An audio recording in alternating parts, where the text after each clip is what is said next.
उसे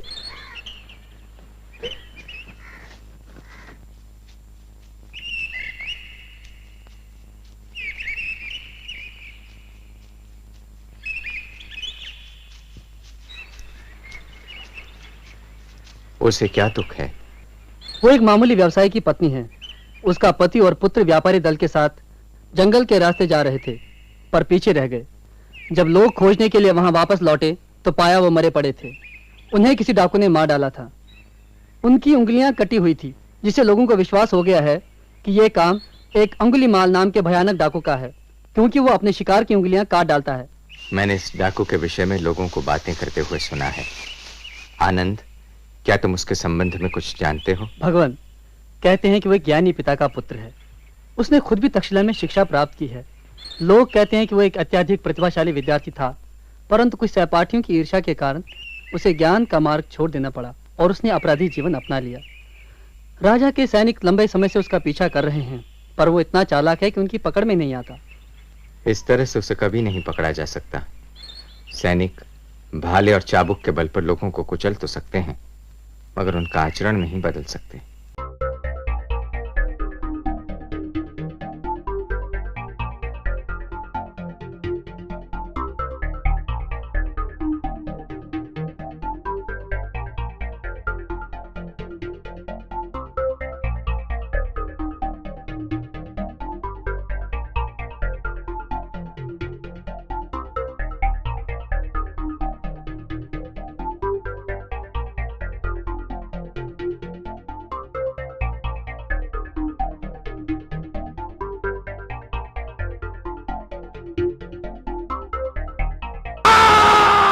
वहीं रुक जाओ भिक्खू, और आगे ना बढ़ना। क्या कह रहे हो तुम?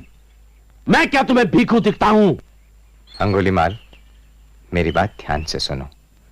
मैं तुम्हें तुम्हारे विषय में कुछ ऐसी बातें बताना चाहता हूं जो तुमने कभी नहीं सुनी। ए साधु, तू अब कौन सी चाल चलने वाला है भगत? मैं तेरी बात पर भरोसा करने वाला नहीं। देखो, मेरे पास कोई अस्त्र नहीं है और ना ही मेरे साथ सहयोगी हैं जो तुम्हें हानि पहुंचाएं। तुम बहुत देर से छिपकर मुझे देख रहे हो और जानते हो कि मैं सच कह रहा हूं। मेरा यही अनुरोध है कि तुम मेरी बात सुनो। ठीक है, बोलो। तुम्हें आश्चर्य हुआ जब मैंने तुम्हें भिक्खू कहकर पुकारा, परंतु मैंने ऐसा इसलिए कहा क्योंकि तुमने कभी अपनी आत्मा की ओर नहीं देखा है। कभी यह अनुभव नहीं किया कि तुम्हारे भीतर कहीं एक भला आदमी भी है जिसमें दया की भावना है, ठीक उसी तरह जैसे कोई भिक्खू चाहता है। बक बक बंद करो। मेरे समूचे जीवन का उद्देश्य है लोगों की हत्या करना और समृद्ध होना। जीवित लोगों का मेरे लिए कोई मतलब नहीं है। फिर भी मैं कहता हूं, समाज और लोगों के बीच तुम्हारा स्थान है। समाज? क्या जानते हो तुम समाज के बारे में? तुम स्वयं एकांत में रहने वाले हो। पीड़ा और अपमान के बारे में तुम जानते ही क्या हो? शायद उतना नहीं जितना तुम जानते हो।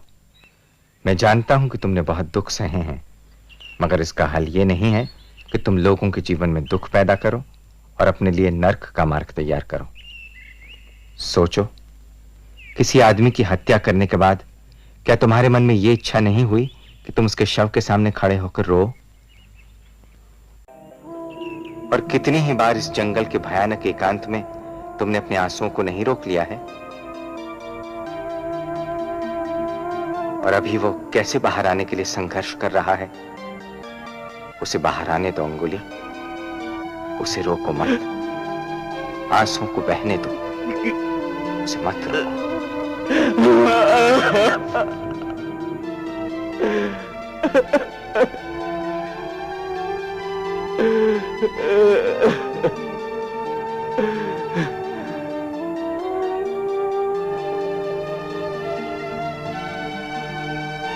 मेरी दबी हुई स्मृतियों, आंसुओं और पीड़ाओं को मुक्त करने वाले तुम कौन हो? क्या अधिकार है तुम्हें?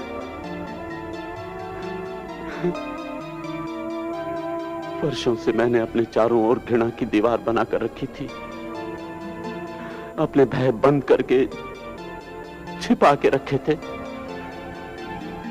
तुम पास आए और अपने कुछ शब्दों और एक स्पर्श से ही उस दीवार को तोड़ दिया।